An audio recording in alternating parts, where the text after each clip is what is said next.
about how in a church we should be working together. So our Bible study, basically we are going to stick on some few points. There are numbers of churches we may be familiar with. There's what we call a local church, there's what we call a caring church, there's what we call a witnessing church, and there's what we call a growing church. So how do we get to be a good church at the end? So you need to choose from the local church which church you must be from. So when you are from a good church, a church that is caring, a church that witnesses the word of the Lord, the church that brings growth amongst people's holiness, amongst people's spirits, and all as such. So that church can be called a good church at the end. So now we need to know, when we talk of local churches, there can be some levels. It can exist in 3 levels. So sometimes we call those as worldwide churches,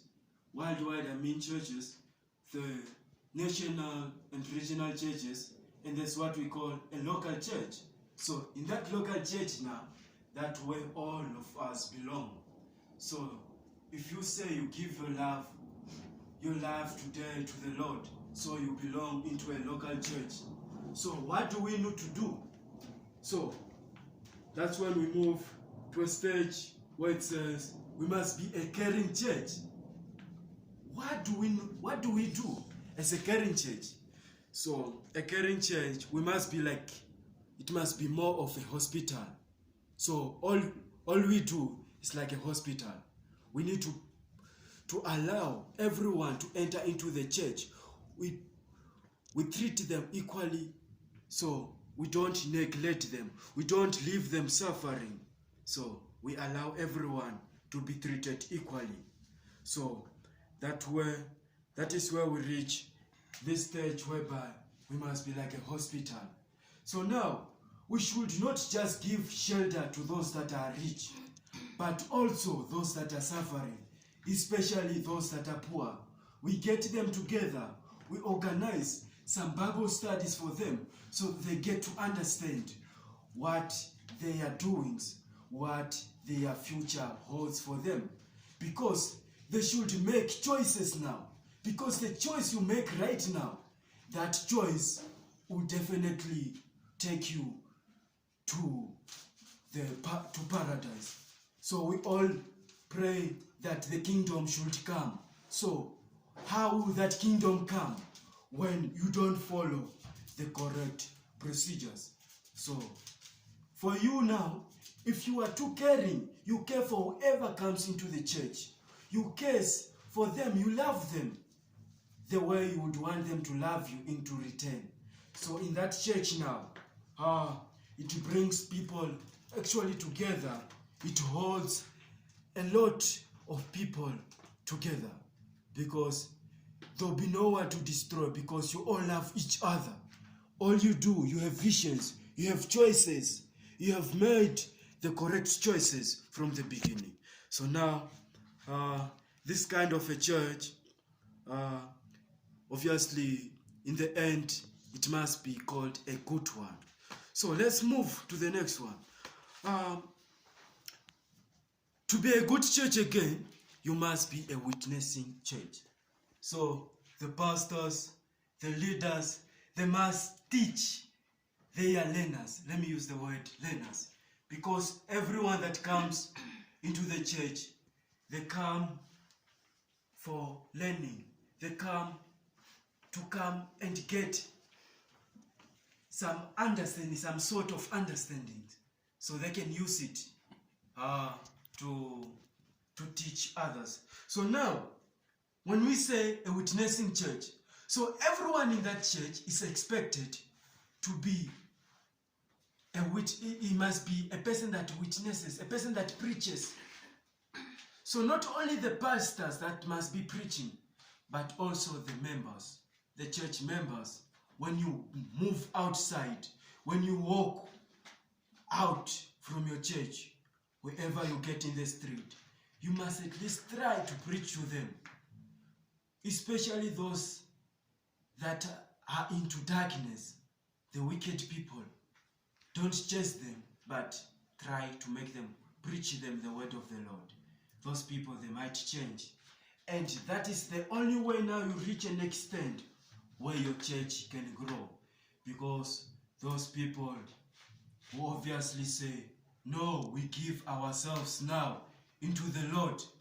We give ourselves into the right doings. Because when you are in the Lord, obviously you are doing the right thing. You are practicing the right things. So you must teach them on how they should also practice faith. They must not be lost people. Do not teach them something that they won't even, for instance, they cannot even try to transform it to the next person. What I mean is that your members, your church members, as a pastors, you must try to guide your members on how they should go and preach to the others. So, in order for them to gain the skills of preaching without being so shy, without being so scared when they're preaching, so that they must at least have that faith into their hearts. But not just faith without action. There must be action. They must show it to people that, here we are doing. Here, this is how you must do it. So the church members must learn from them. And what they be doing must be corresponding with what the Lord wants them to do. So now here on the growing church, this growing church is like a human family. It's always growing. New members are being born into it. The growing church is like a family. So always new members are being born into it. There are always new people coming into it. People that are getting born again into that church. You would find out that there are a lot of people that have sinned a lot. And now, in this church now, they'll be giving themselves unto God. That's where they'll be born again, they'll be baptized, and they begin to be a member of that church. And one of those members, now because they have gained the experience and skills from their pastors, their leaders, what they do is that they now say, leader, thank you for the way that you have shown us. Today now, I'm going to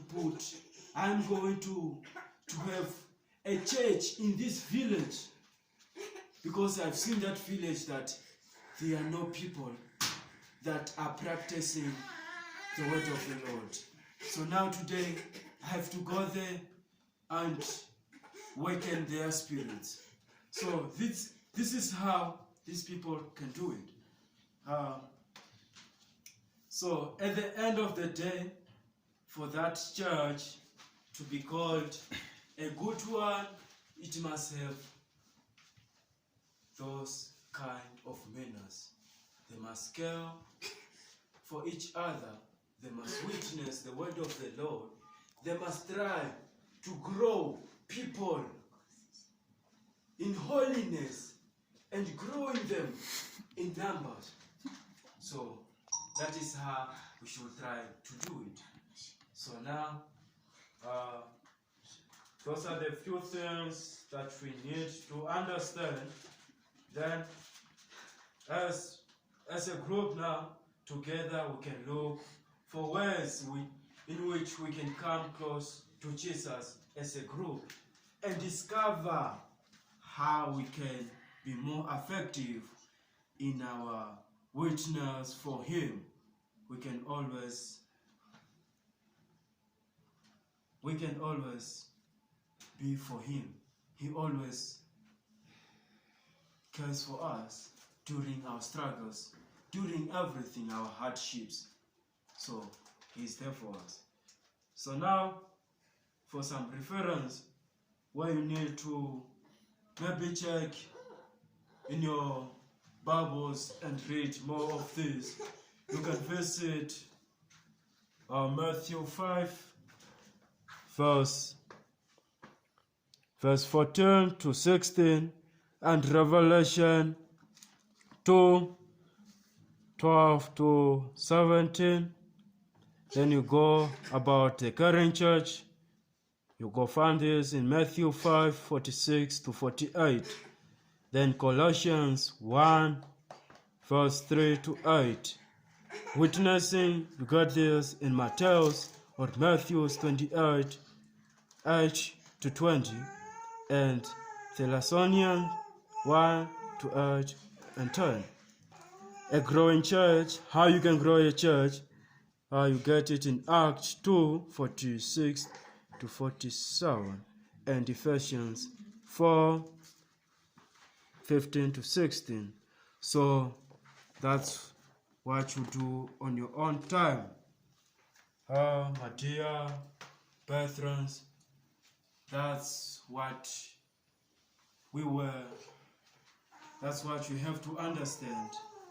So our Bible study for today, I see, was too effective because at least we came understanding what we need to do when we are in church.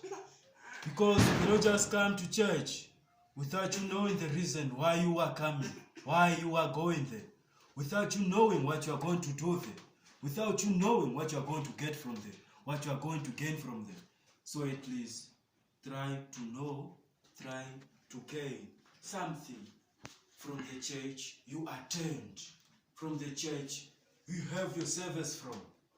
Don't just go there because of some miracles. Go there and listen the word of the Lord, because it's the only life, it's the only bread, or it's the only water that can quench up your thirst. Without it, nothing else can easily quench up your thirst. It's only this. The Bible easily quenches up everyone's thirst. You will never thirsty no more, because it gives you the true water, the true life that can help you to reach the place we consider heaven. We always pray for the kingdom to come. So that's when the kingdom can come for you. Only if you read it daily, verses, and understand what it says. Don't just read it because you want to entertain others, but read it because it is the food of your life. It gives you water. It quenches up your thirst. Oh, my dear brethren, we need to understand and try to adhere to all the rules and try to do what the Lord wants us to do. So we must show gratitude to each of all of us here. So gratitude to your friends, family, whoever you find, you must show gratitude to them, because that's what the Lord wants. That's the only way you can give thanks to the Lord. That's what it says.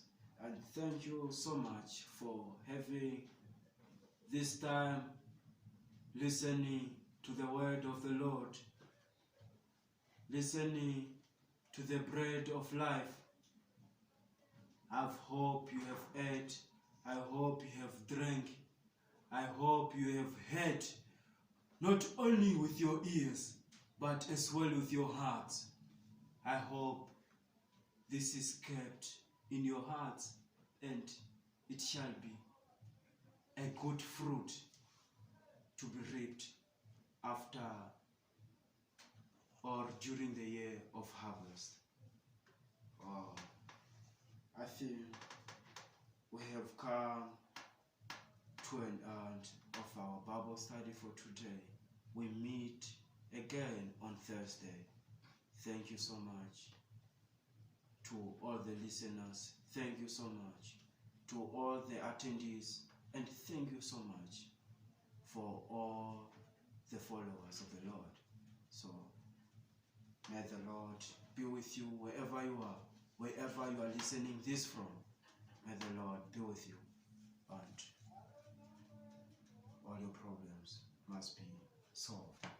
So I come to the end. I come concluding this Bible study.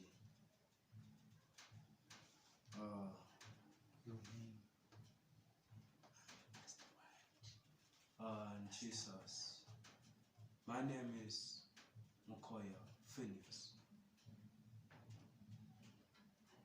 We're leading the Olivet Christian in Zion Church, where Christians gather, they share what the Lord wants them to do.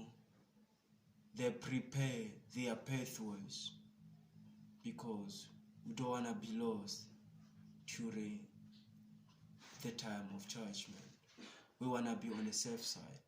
So that is why, as the Olivet Christian in Zion Church, we always gather together.